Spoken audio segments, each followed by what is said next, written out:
Welcome to the pod at DBSJP. Hi DBSJP kids and wider DBSJP community. Welcome to the pod, a fun and exciting podcast just for you, all about relevant and meaningful topics and events at our wonderful school. This month, we're celebrating Children's Mental Health Week and the Let's Connect initiative. Do you know what the Let's Connect is all about? It's about making special connections with your friends, family, and other people you care about. That's right. When we have a good connection with people, it makes us feel happy and healthy. It's like a big, warm hug. And we're lucky to be part of a wonderful school community at DBSJP, where we get to connect with lots of different people from all over the world. So we're going to be talking about some special guests and sharing stories about the importance of connection and how it helps our mental health. We'll hear from Lighthouse Arabia, who will tell us all about how they help people with their mental health.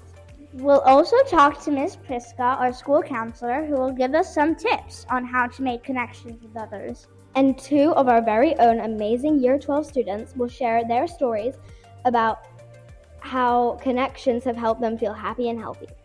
We hope you will enjoy listening to this episode with your friends and family. And remember, making connections with others is a big part of keeping our minds and bodies healthy. So let's get started. Here's to a connected and happy Dubai British School Jumeirah Park. Today, we will be joined by Lighthouse Arabia, a mental health clinic dedicated to supporting our community. We're going to be asking them about their work and what they do to help people in need. Hello and welcome to the pod. So let's get started. So, can you tell us a bit about yourself and what Lighthouse Arabia does to support our community? Sure, thank you so much for having me here today. So my name is Anna White and I am a clinician at the Lighthouse. I'm an occupational therapist and I work with children, I work with teenagers, and I work a lot with our parenting community.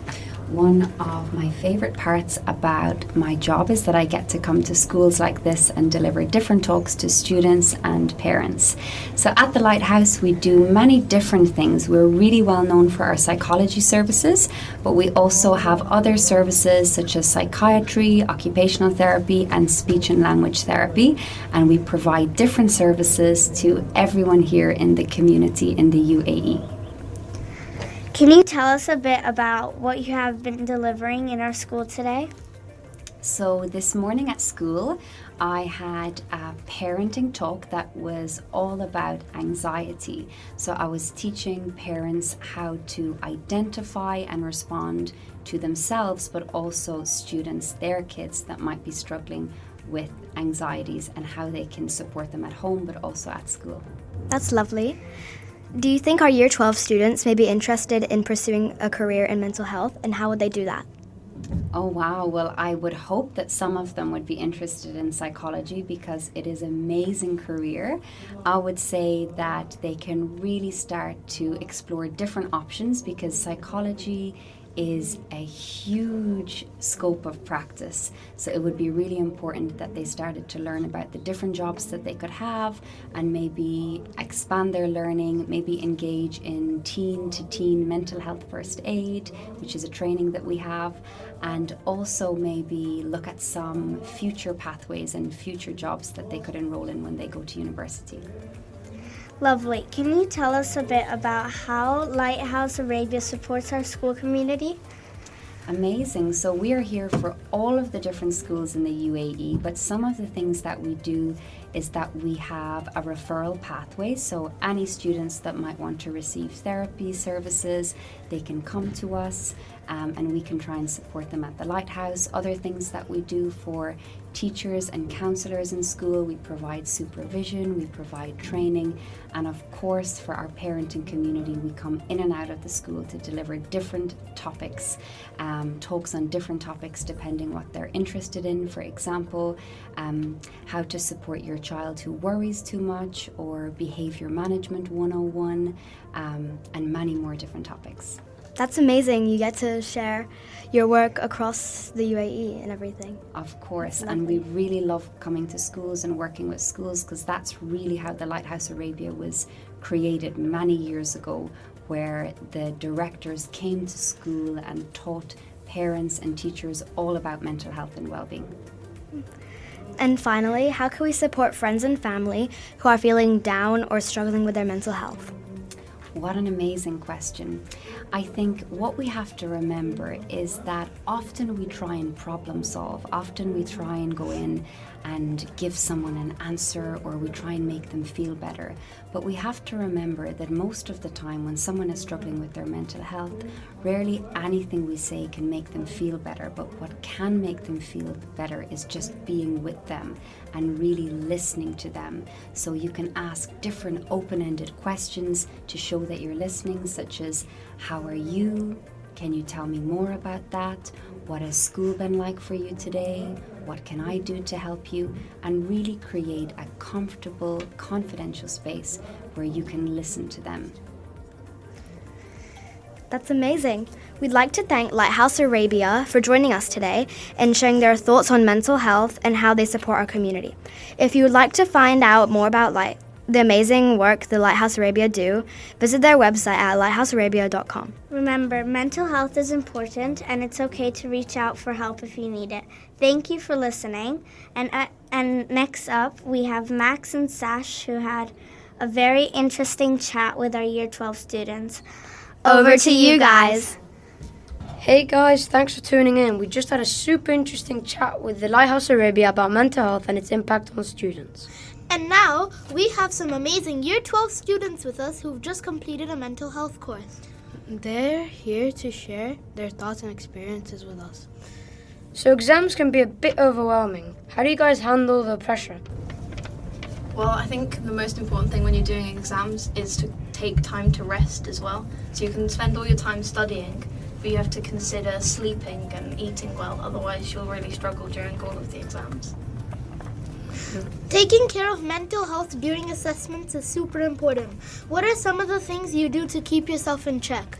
Well, a great way to revise is 30 minutes studying and then taking a 5-minute break and then 30 minutes studying again and again for about 3 hours, and then eat food, go out, sleep. Those are the important stuff to handle stress with assessments. It's always great to have support from friends during tough times. How do you guys support each other during exam season?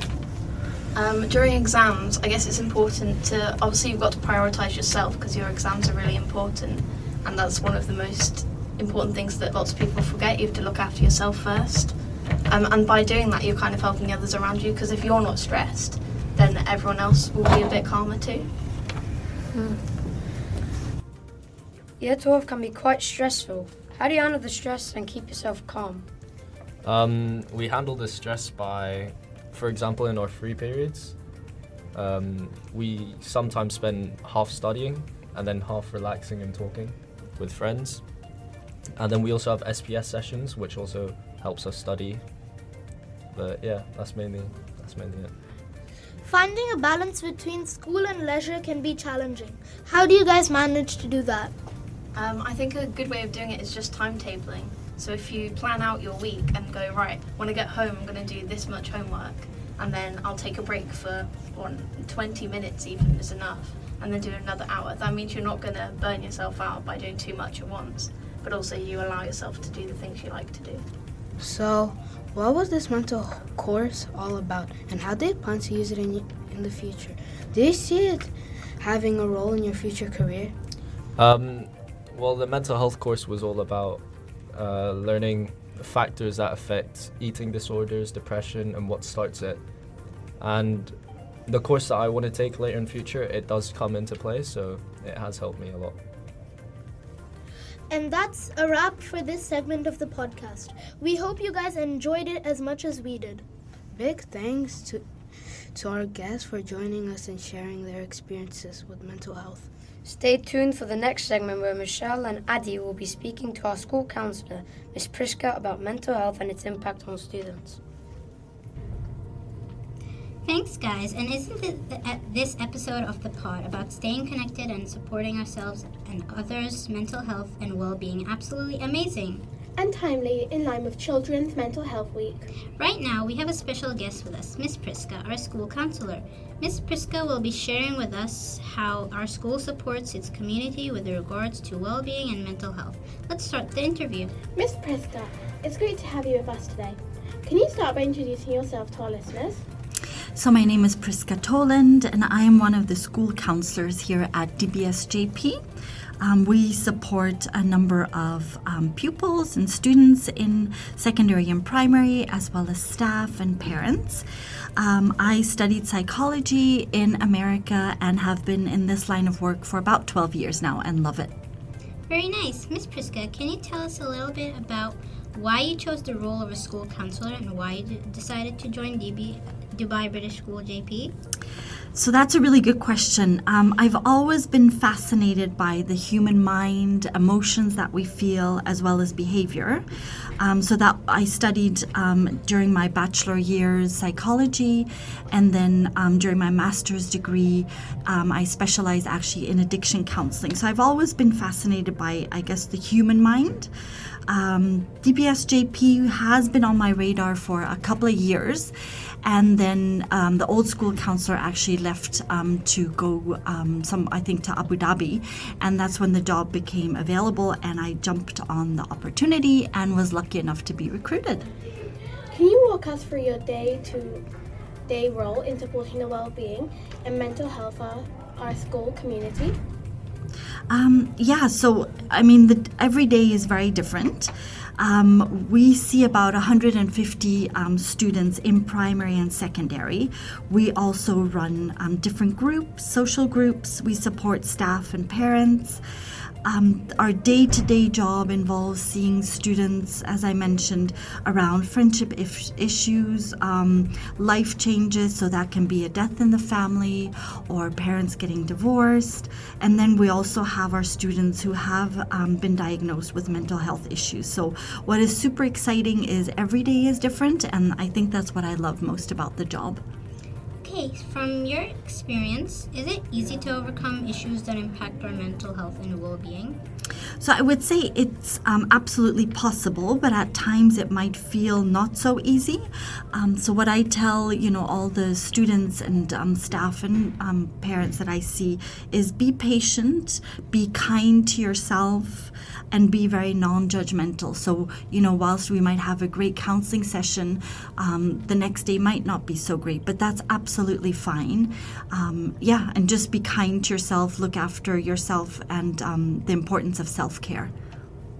As someone who has helped many individuals improve their well-being and mental health, what advice do you have for people looking to make positive changes in these areas?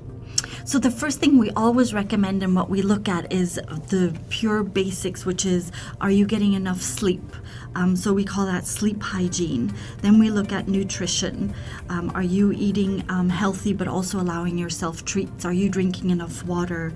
Exercise, even just 10-minute walk every day has a huge impact actually on our well-being and mental health. And then look at your support group, friendships, family, people you can reach out to when things are a little bit wobbly. I am a big fan of meditation as well, and then we look also into life coaching and psychotherapy. Very interesting. So, with the changing times and advancements in technology, how do you see your role as a school counselor evolving in the future? So in school counseling and any mental health practitioner, we are always training. So we're always learning new things. And as you mentioned, technology, we have to keep up to date with the vast world out there of technology.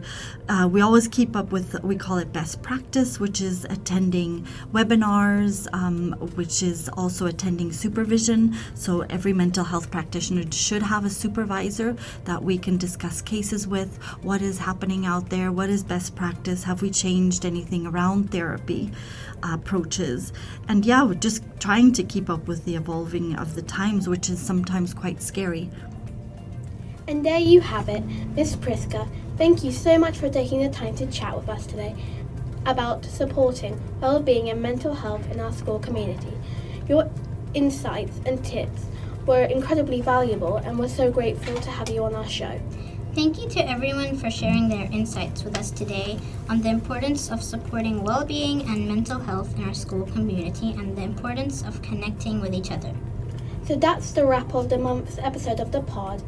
Thank you for tuning in, and we hope you found it both informative and engaging.